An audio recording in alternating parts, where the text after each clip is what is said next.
Tokyo से दिल्ली तक रिश्तों की ये नई परिभाषा गढ़ी जाएगी। 2 दिवसीय जापान का दौरा है प्रधानमंत्री का। भारत जापान संबंधों को अगर आंकने की कोशिश करें तो पुराने साझेदार हैं, दशकों पुराने, लेकिन प्राथमिकताएं नई हैं, साझा हित नए हैं, कई सनराइजिंग सेक्टर्स हैं नए हैं जहां पर निवेश होना है। और प्रधानमंत्री नमस्कार मोदी जी, जापान में आपका हार्दिक स्वागत है और हम दिल से आशा करते हैं कि भारत और जापान के बीच और भी गहरी मित्रता और सहयोग स्थापित हो। भारी जाओ रे बलिहारी जाओ रे, भारी जाओ रे बलिहारी जाओ रे, मारे सतगुरु आंगने आया रे मेवारी जाओ रे।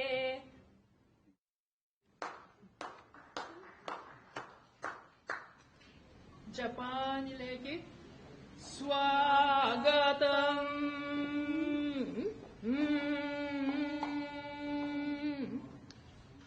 ओम भूर्भुवः स्वः तत्सवितुर्वरेण्यं भर्गो देवस्य धीमहि धियो यो नः प्रचोदयात्।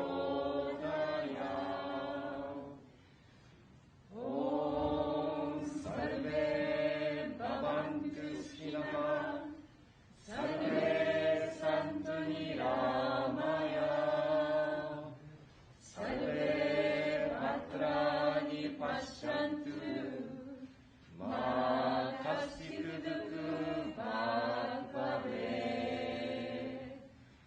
ॐ शान्ति शान्ति शान्ति।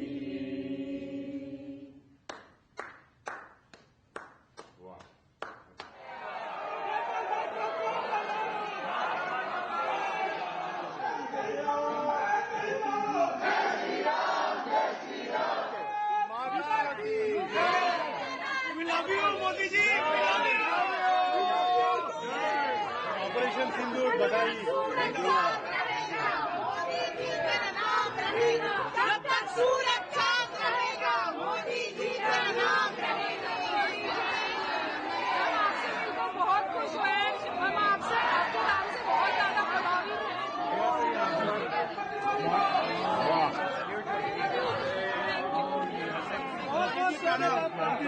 मोदी जी प्रणाम।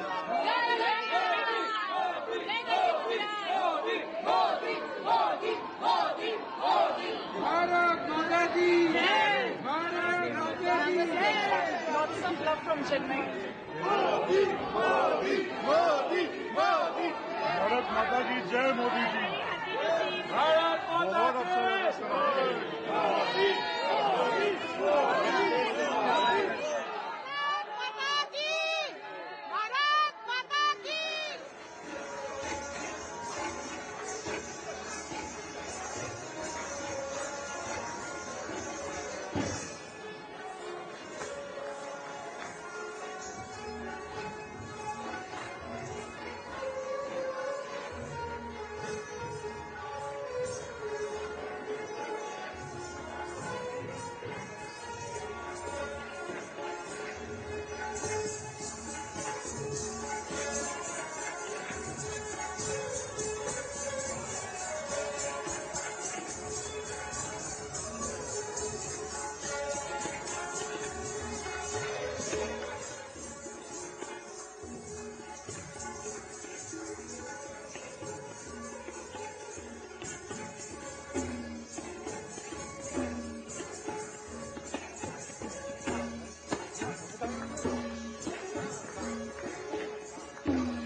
अच्छे दिन मेरे लिए आ गए हैं जापानी लोगों के लिए।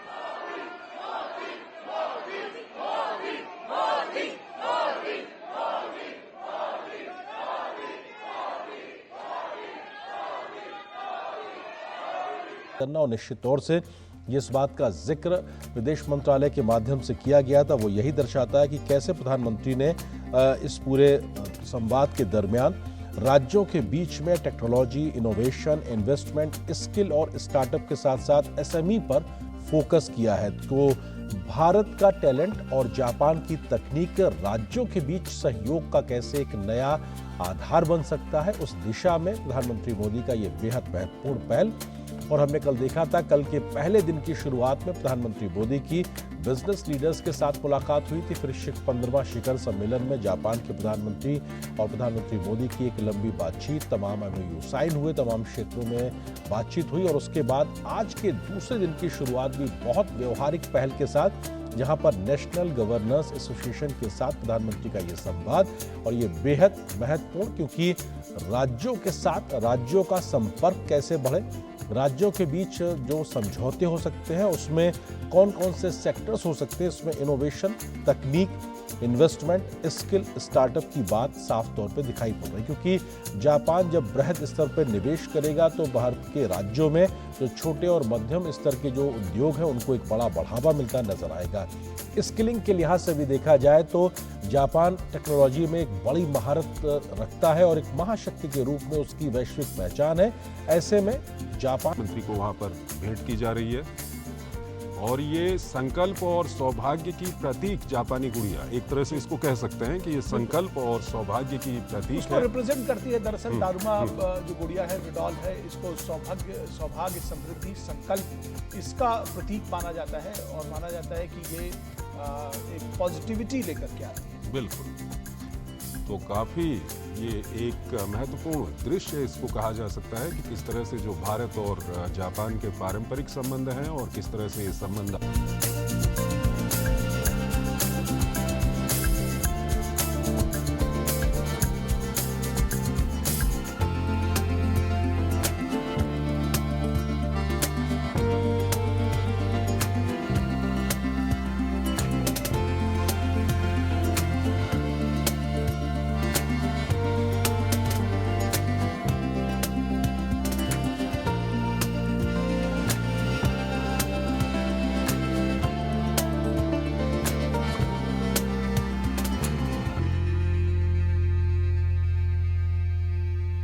स्वागत है प्रधानमंत्री का वो वहां पर किया गया।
तो ये डेलीगेट लेवल मीटिंग से पहले जापानी जो प्रतिनिधिमंडल है उनसे उनका परिचय प्राप्त करते हुए प्रधानमंत्री नरेंद्र मोदी, और इससे पहले प्रधानमंत्री नरेंद्र मोदी को गार्ड ऑफ ऑनर दिया गया।